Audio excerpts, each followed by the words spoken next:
Smokey and the Bandit was never meant to be just another fast-paced action comedy. When it hit theaters in 1977, it became a surprise cultural phenomenon that captured the carefree spirit of the 1970s. At a time when audiences were looking for fun, rebellion, and escape, the movie delivered all three with roaring engines, playful humor, and unforgettable characters. Starring Burt Reynolds as a charming outlaw driver known as the Bandit and Sally Field as a runaway bride Carrie, the film felt fresh, wild, and full of energy. Add Jackie Gleason's loud and over-the-top Sheriff Buford T. Justice, and the movie became an instant crowd favorite. But while fans remember the laughs, the car chases, and the iconic black Pontiac Trans Am, few realize that the movie also contains many mistakes, bloopers, and unedited moments that slip through the cracks. Some of these errors are easy to miss, while others become impossible to unsee once you notice them. What makes these bloopers so interesting is not that they exist, but that they were left untouched in the final version of the film. Unlike modern movies, which rely heavily on digital fixes and reshoots, Smokey and the Bandit was made quickly, cheaply, and with a lot of improvisation. Scenes were filmed fast, sometimes with only one usable take, and many moments were made up on the spot by the actors. Because of this loose and spontaneous filming style, small mistakes often went unnoticed during production. At the time, filmmakers did not expect audiences to pause, rewind, and analyze every frame the way viewers do today. As a result, continuity errors, prop changes, and visual goofs remained hidden for years, quietly sitting in the background while the story rushed forward at full speed. One of the most fascinating things about Smokey and the Bandit is how natural and confident it feels, even when things are clearly going wrong behind the scenes. Cars change models between shots, police vehicles magically repair themselves, and characters appear or disappear without explanation. Yet the movie's charm is so strong that most viewers never question these details during their first watch. The story moves so quickly, and the characters are so entertaining, that the brain simply accepts what it sees. It is only during repeat viewings, or when fans take a closer look, that these unedited moments stand out. Suddenly, a simple chase scene turns into a puzzle full of hidden mistakes that raise eyebrows and spark laughter.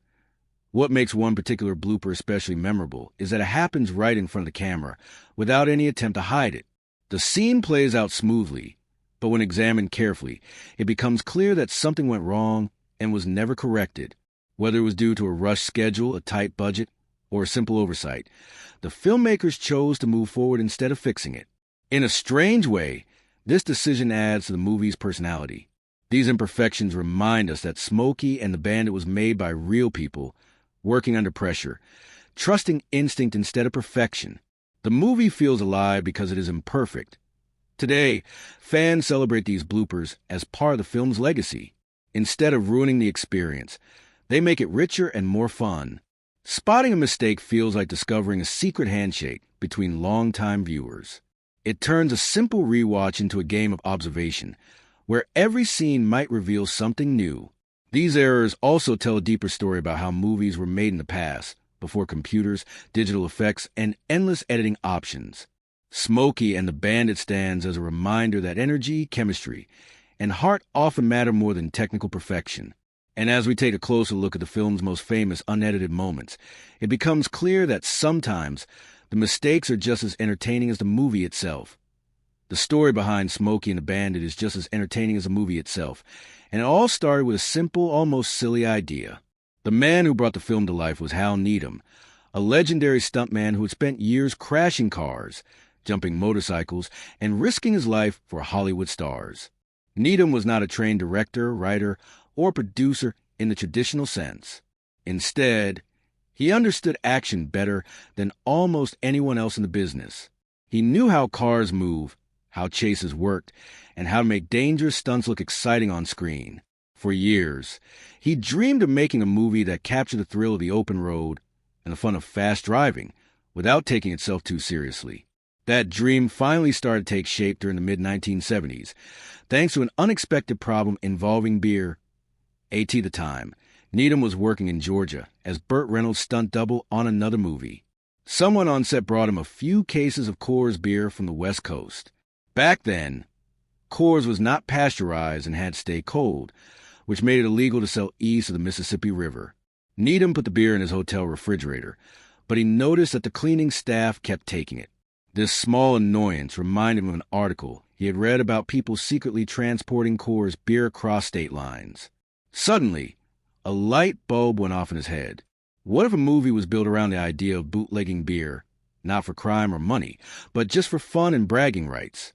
The idea was simple, risky, and a little crazy, which made it perfect for a fast-moving action comedy. Needham began writing the story by hand on yellow legal pads. There was no polished script, no deep character development, and no big message. The goal was simple: fast cars, funny dialogue, and non-stop movement. When he showed the script to Burt Reynolds, the reaction was not what most people would expect. Reynolds reportedly told Needham it was one of the worst scripts he had ever read. But despite that, Reynolds saw something special in it. He trusted Needham as a friend and believed the movie could work if it was made with the right energy. Reynolds agreed to star in the film on one condition: Needham had to find the money to make it. Once Reynolds signed on, studios suddenly paid attention. At the time, Reynolds was one of the biggest movie stars in the world, and his name alone was enough to sell tickets. Universal Studios agreed to fund the project, but they did not fully believe in it. They saw it as a small, risky film with limited potential. Just days before filming began, the studio cut the budget by a large amount, forcing Needham to rethink almost everything. Instead of giving up, he adapted. Scenes were simplified, schedules were tightened, and improvisation became a key part of the process. There was no time for perfection. If a scene worked well enough, they moved on. This rushed and flexible production style explains why so many bloopers and mistakes made it into the final cut. Cars were reused, props were swapped, and continuity was often ignored in favor of speed and excitement. But this same approach also gave the movie its unique personality. The actors felt free to experiment, joke around, and react naturally to each other. Many of the film's most memorable moments were not planned at all. They happened because the camera was rolling and everyone was having fun. In the end, Smokey and the Bandit became a perfect example of how a simple idea, mixed with trust, friendship, and creative freedom, can turn into something unforgettable. Even if it's a little messy along the way, one of the biggest reasons Smokey and the Bandit became such a beloved classic is the natural chemistry between its cast members. While the movie is filled with car chases, crashes, and loud engines, it is the people inside those vehicles who truly make the story memorable. Burt Reynolds, Sally Field, Jackie Gleason, and Jerry Reed each brought something unique to the film, and together they created a balance of charm, humor, and chaos that felt effortless on screen. This chemistry was not carefully planned or rehearsed. Instead, it grew naturally during filming, helped by the loose structure of the script and the freedom given to the actors to improvise their lines. Burt Reynolds was at the center of it all. At the time, he was one of the most popular actors in Hollywood, known for his confidence, humor, and relaxed style. As the Bandit, Reynolds played a character who never seemed worried, even when surrounded by police cars or impossible odds. Much of this calm attitude came from Reynolds himself. He often ignored the script and delivered lines in his own way, using facial expressions, pauses, and small gestures to sell the joke. This made the character feel real and likable rather than rehearsed. Reynolds was not trying to win awards. He was trying to entertain, and that mindset shaped the entire film. Sally Field's role as Carrie added heart and energy to the story. At first, the studio did not want her in the film, believing she did not fit the image they had in mind. However, Reynolds insisted on casting her, and that decision turned out to be one of the movie's greatest strengths. Field brought warmth, humor, and unpredictability to her character. Carrie was not just a passenger in the Bandit's car. She was curious, impulsive, and unafraid to speak her mind. Many of her scenes were improvised, and her reactions often felt spontaneous. This made her interactions with Reynolds feel natural, like two people enjoying the ride rather than acting in a scripted scene. Jerry Reed, who played Snowman, was another key piece of the puzzle.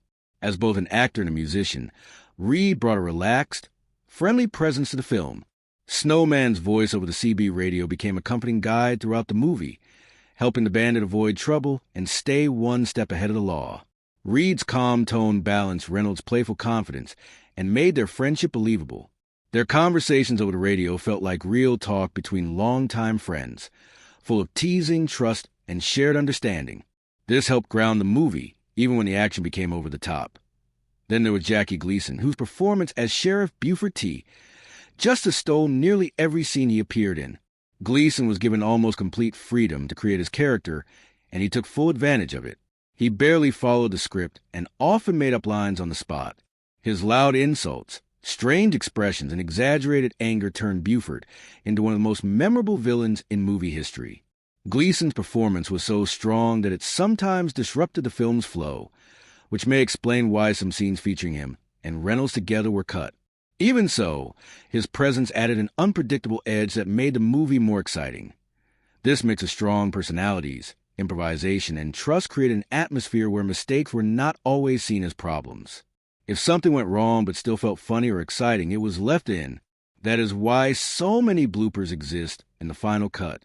Instead of stopping to fix every error, the filmmakers focus on capturing energy and emotion.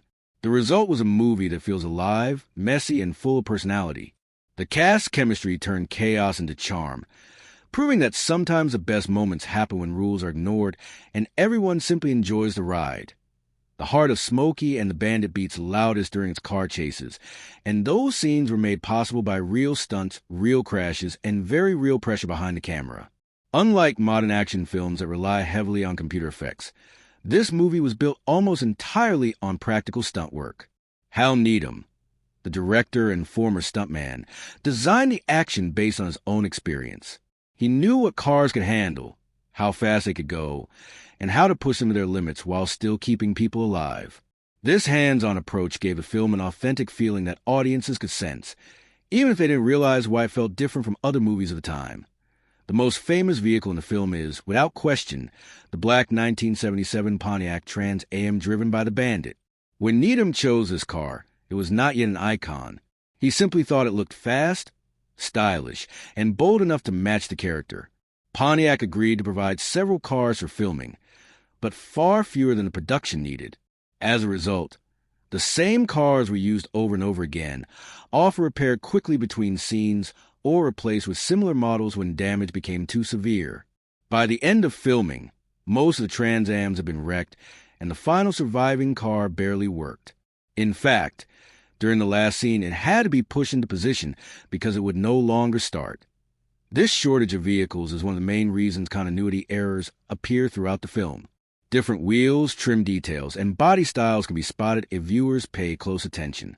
The same problem affected the police cars, which changed models between shots or suddenly appeared repaired after major crashes. At the time, no one expected audiences to analyze these details decades later. The priority was speed, not perfection. Scenes were shot quickly, sometimes with only one usable take, and if the action looked exciting enough, they moved on. The pressure to keep filming was intense. Universal Studios had already cut the budget, leaving Needham with very little room for mistakes. Every crash meant money lost, and every delay threatened the schedule. Instead of slowing down, the crew worked harder and faster. This led to creative solutions, such as filming stunts from angles that had damage or reusing footage in multiple scenes. It also meant that some visible mistakes, like ramps appearing on screen or reflections of cameras in shiny car doors, were simply accepted. Fixing them would have required reshoots the production could not afford. Despite these challenges, the stunt work remains one of the film's greatest strengths. Cars really flew through the air, skidded across dirt roads, and smashed into obstacles. Actors often performed parts of these stunts themselves, adding to the sense of danger and excitement. The lack of digital effects made everything feel immediate and real. When a car flipped or a bridge jump happened, it was not a computer trick.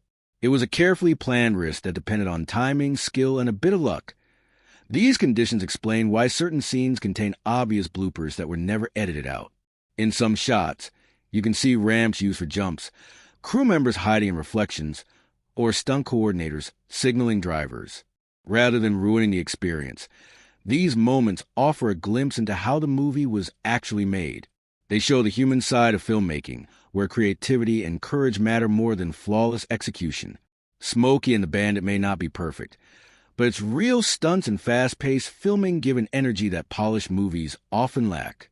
That raw feeling is part why it still holds up today, point one of the most entertaining reasons fans continue to rewatch Smokey and the Bandit is the sheer number of bloopers and continuity errors hidden throughout the film.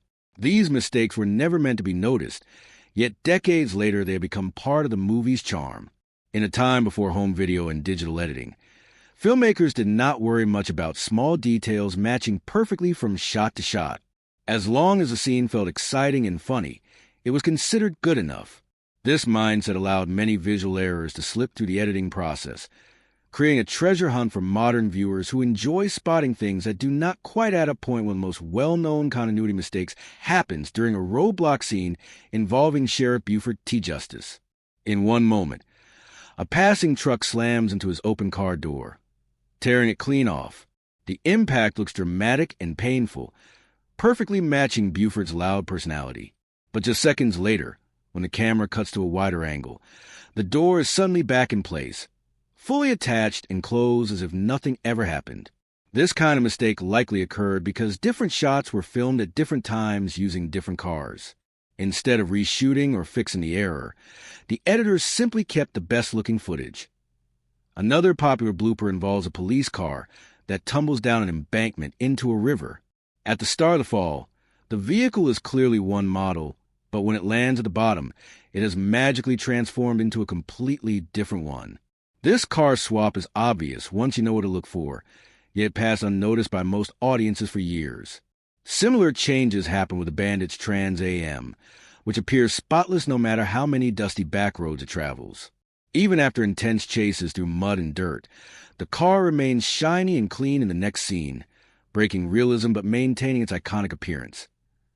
There are also moments where people appear in places they should not be.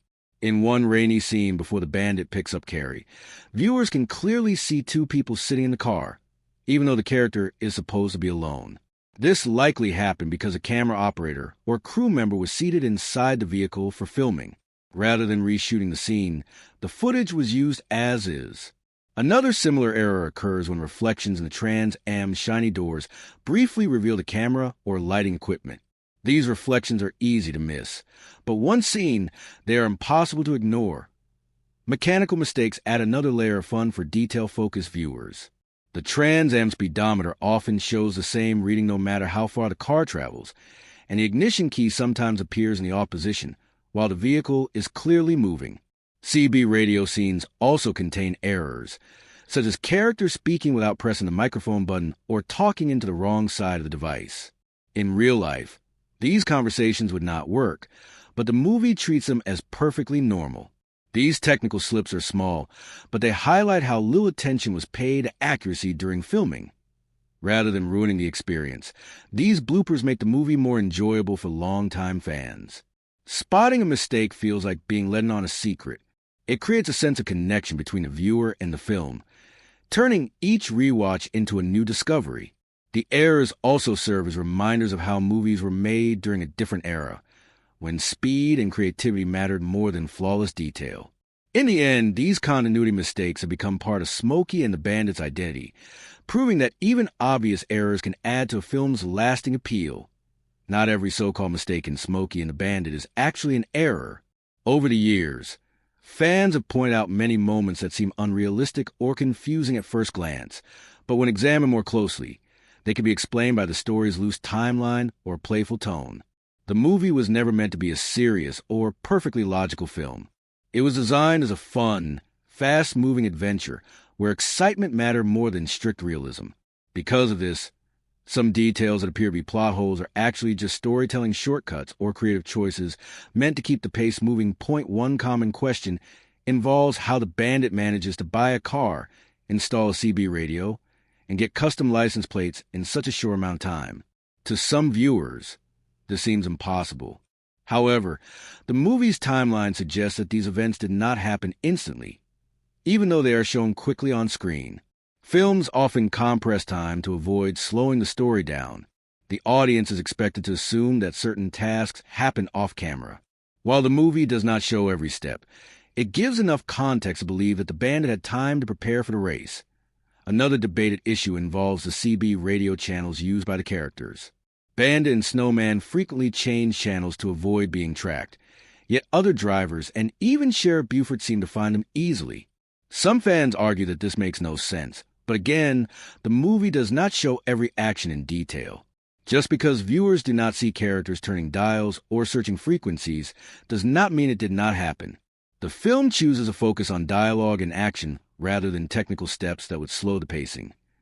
There's also the moment when a police officer mentions that a bridge has been in poor condition for several months, which raises questions about why law enforcement did not already know this. However, the movie often portrays certain officers as careless or not very bright, especially when compared to the clever truckers and drivers they chase. This detail fits the film's comedic tone, where authority figures are frequently outsmarted and embarrassed. Another scene that confuses viewers is when Carrie suddenly drives the bandit's car without being given the keys. Some fans see this as a major mistake, but there are simple explanations. She could have taken the keys earlier, or she may have hot-wired the car. While the movie does not spell it out, Carrie's character is impulsive and resourceful, making either option believable. The lack of explanation is not necessarily an error, but a choice to keep the story moving. There is also debate about the legality of the beer run itself. Some viewers point out that transporting Coors beer could have been done legally with the proper permits. While this may be true, it misses the point of the movie. The excitement comes from breaking the rules and staying ahead of the law. If the characters had followed regulations, there would be no chase, no tension, and no fun. The story depends on the risk, even if the details are not perfectly accurate. These moments show that Smokey and the Bandit should not be judged by the standards of a serious drama. It operates in a world where logic bends slightly to serve entertainment. Many of the so-called mistakes are actually part of what makes the movie enjoyable. They remind viewers that the film is meant to be playful, not precise. By letting go of strict realism, the movie invites audiences to enjoy the ride rather than question every detail. In that sense, these moments are not flaws, but features that help define the film's unique personality. The fact that a clear blooper in Smokey and the Bandit was never edited out might seem surprising today, but it says a lot about how movies were made in the 1970s. At that time, editing was a slow and expensive process. Every cut involved physically handling film reels, which meant fixing small mistakes was often not worth the cost or effort. If a scene worked emotionally and delivered excitement or humor, filmmakers were willing to overlook visible errors. This practical approach explains why certain bloopers remain frozen in time, untouched and visible for modern audiences to discover. What makes this particular unedited moment special is how it reflects the film's overall spirit. Smokey and the Bandit was never meant to be perfect or polished. It was built on speed, improvisation, and raw energy. Many scenes were filmed quickly, sometimes with actors making up lines on the spot or reacting naturally to unexpected events. If something went slightly wrong but still looked fun, it stayed in the movie. This attitude created a sense of freedom that is rare in modern filmmaking, where every frame is carefully controlled and refined. Today, audiences are far more detail-oriented. High-definition screens, streaming platforms, and pause buttons allow viewers to examine movies frame by frame.